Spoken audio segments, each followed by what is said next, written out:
Good evening. Welcome to tonight's On the Edge with me, Theo Chalmers. In tonight's show, I'll be talking with two very exciting guests on the subject of the year 2012 and what cataclysmic events might be in store for us and our planet in that long-awaited fateful year. Live online by video link, we've got world-famous researcher, author, public speaker and historian Michael Tsarian. And in the studio, I'm joined by a researcher who's been studying the mysteries of the year 2012 for over 25 years. And he's also the author of several books on the subject. He's Jeff Stray. What a show we've got tonight. Welcome to you both.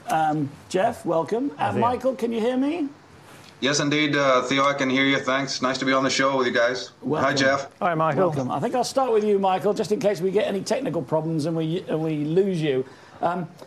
You obviously work in lots of different areas of research, and I want to know really how you got involved in this. How did you become interested in all these areas that you write about, that you produce DVDs about, and in fact also in 2012, if you can give me a bit of a history.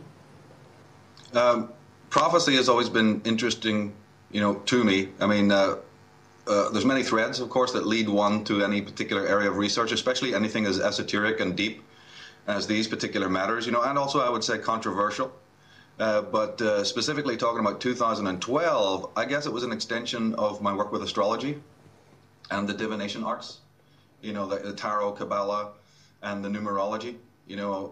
This is one of the major threads that got me interested. And when you go into that, it's a tremendous study. I have an online mystery school I have written extensively on the Hermetic arts, the divination arts, with an emphasis on the fact that it's not so much about rocks floating in space. It's not so much about, magic rays affecting consciousness and all of this kind of thing that, a lot of astrologers and a lot of people believe, because, of course, then you're tying into the whole idea of predestination and all of these kinds of things.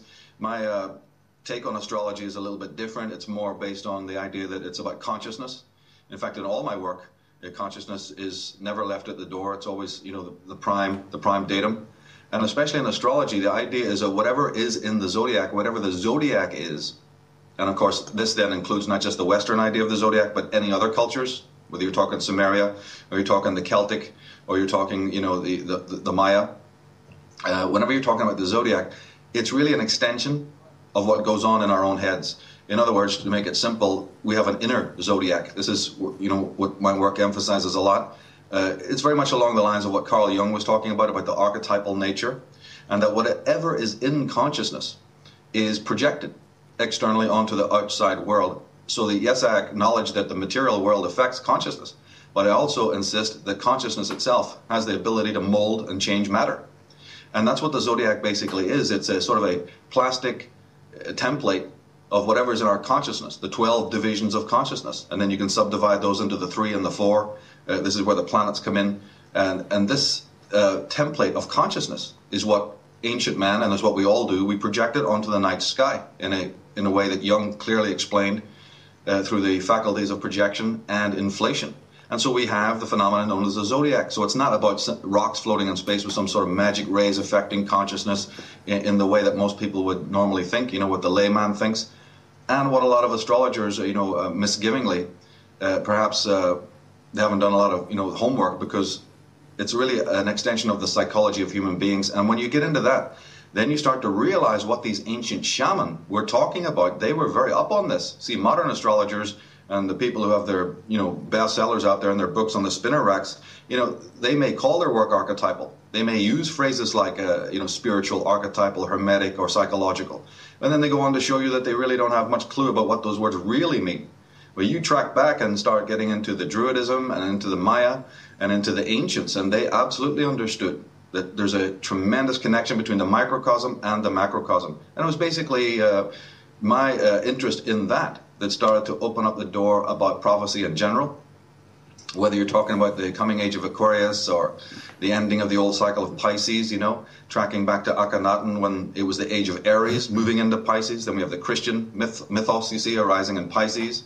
Then there's the supposition that we're moving into another age, whether you look at it from that point of view, or whether you're looking at it from the point of view of what the Maya said, where there is a potential age of awakening, which is then very much corroborates what I believe is in the book of Revelation and so on, which is, again, a book of prophecy within the Bible. There's lots of prophecy, astrology, and sidereal mythology within the Bible. So this is basically, to answer your question, what started me. It was looking at the astrotheological aspects. It was looking at the prophetic aspects of the Bible and the ancient scriptures. Now, talking about the Maya, I noticed some of the things I've seen that you've written, you believe that this change, whatever is going to happen in 2012, has already started. Could you elucidate on that a little? Well, even in the Maya prophecy, they don't talk about it happening overnight. They're talking about a series of changes, a series of ages that open and close, certainly. Certainly within astrology, that's a given, because you have, of course, the famous 12 houses. And in the Egyptian system, they talked about even 36 houses. And, there's other miscellaneous systems out there, but the idea that there are these houses that open, the planets and the sun and the luminary move to their peak, and then these cycles close again, is very, very important. It's important to realize that there are these mini cycles and these certain milestones. We've just passed a very important milestone within the last 30 days regarding the planet Pluto.